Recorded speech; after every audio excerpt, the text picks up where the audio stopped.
கிறிஸ்துவுக்குள் பிரியமானவர்களே, உங்களோடு கூட இந்த புனித வியாழனை குறித்து பகிர்ந்து கொள்ள ஆசைப்படுகிறேன்.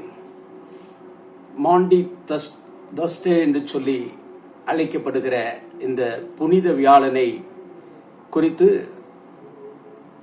இந்த காணொலி காட்சியின் வாயிலாக உங்களை சந்திப்பதிலே நான் மிக்க மகிழ்ச்சி அடைந்தவனாய் காணப்படுகிறேன்.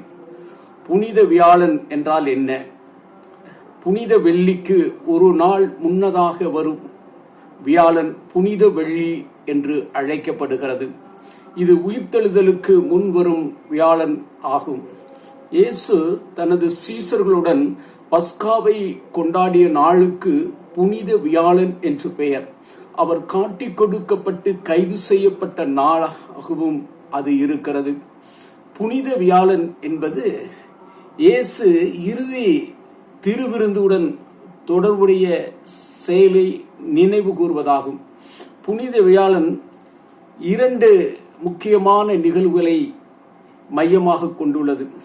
முதலாவது திருவிருந்து அல்லது ஒற்றுமை என்று இதை பார்க்கலாம்.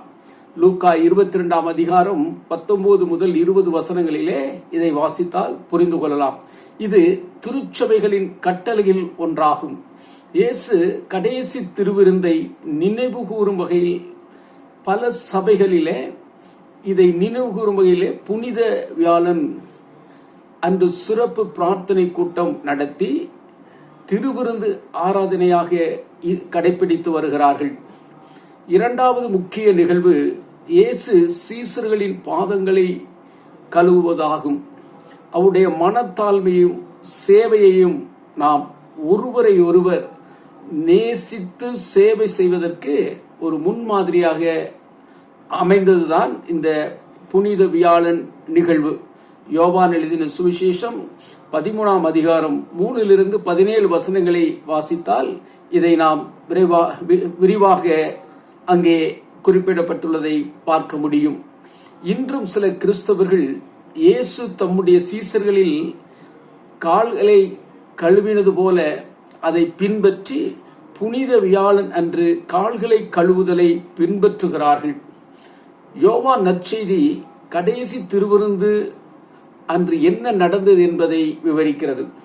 பிதா எல்லாவற்றையும் தன் அதிகாரத்தில் வைத்திருக்கிறார் என்றும் தான் தேவனிடத்திலிருந்து வந்து தேவனிடத்திற்கு திரும்பி போகிறார் என்றும் இயேசு அறிந்திருந்தார்.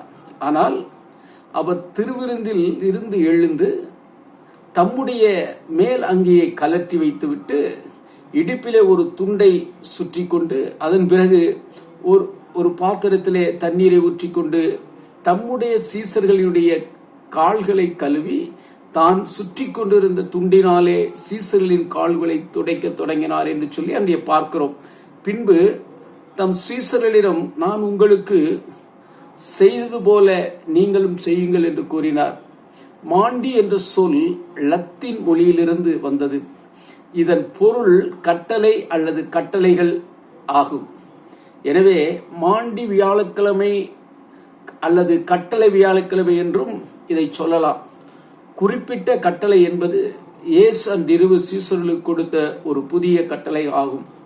இயேசு கைது செய்யப்படுவதற்கு முன்பு நீங்கள் ஒருவருக்கொருவர் நேசிக்க வேண்டும் என்ற புதிய கட்டளையை நான் உங்களுக்கு கொடுக்கிறேன். நான் உங்களை நேசித்தது போல நீங்களும் ஒருவரை ஒருவர் நேசிக்க வேண்டும்.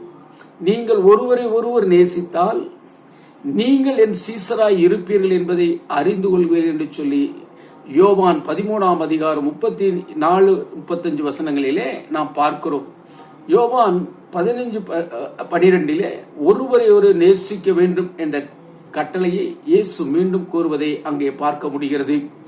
அப்போஸ்தலர்கள் தங்கள் நிருபங்கள் தோறும் இந்த கருப்பொருளை எதிரொலித்தார்கள். ஒருவரை ஒருவர் நேசிக்க வேண்டும் என்ற கட்டளை கலாத்தியர் 6:2 கிறிஸ்துவின் சட்டம் என்று அழைக்கப்படுகிறது. ஒருவர் பாரத்தை ஒருவர் சுமந்து இவ்வாறு கிறிஸ்துவனின் கட்டளைகளை நிறைவேற்றுவீர்கள் என்று அங்கே நாம் பார்க்கிறோம். கிறிஸ்தவர்கள் புனித வியாழனை கடைபிடிக்க வேண்டுமா வேதாகமும் கட்டளையிடவும் இல்லை, அதை தடை செய்யவும் இல்லை. கடைசி திருவிருந்தையும் கர்த்தருடைய சேவை மற்றும் பணிவுக்கான முன்மாதிரியும் நினைவு கொள்வது ஒரு நல்ல விஷயம். அதே நேரத்தில் தேவனையும் அவருடனான நமது உறவையும் மையமாக கொண்டிராத விடுமுறை நாட்களின் சடங்குகள், அனுசரிப்புகளை நாம் தவிர்க்க வேண்டும். புனித வியாழன் சிறப்பு திருவிருந்து சேவையை அனுசரிப்பது நல்லது. கிறிஸ்து எவ்வாறு தன்னை தாழ்த்தி சீசர்களின் கால்களை கழுவினார் என்பதை நினைவு கூறும் வகையில் பாதம் கழுவும் விழா நடத்தினால் கிறிஸ்துவ வாழ்க்கையை நாம் எவ்வாறு வாழ வேண்டும் என்பதற்கான சக்தி வாய்ந்த நினைவூட்டலாக அது இருக்கும். இருப்பினும் புனித வெள்ளியை கடைபிடிப்பதற்கான மிகச் சிறந்த வழி ஒருவரை ஒருவர் நேசியுங்கள், நான் உங்களை நேசிப்பது போல நீங்களும் ஒருவரை நேசியுங்கள், யோவான் 13:34 என்ற கட்டளையை உறுதி செய்வதாகும். தேவன் தாமே இதை நம் ஒவ்வொருவருக்கும் ஆசீர்வதித்துக் கொடுப்பாராக. ஆமென்.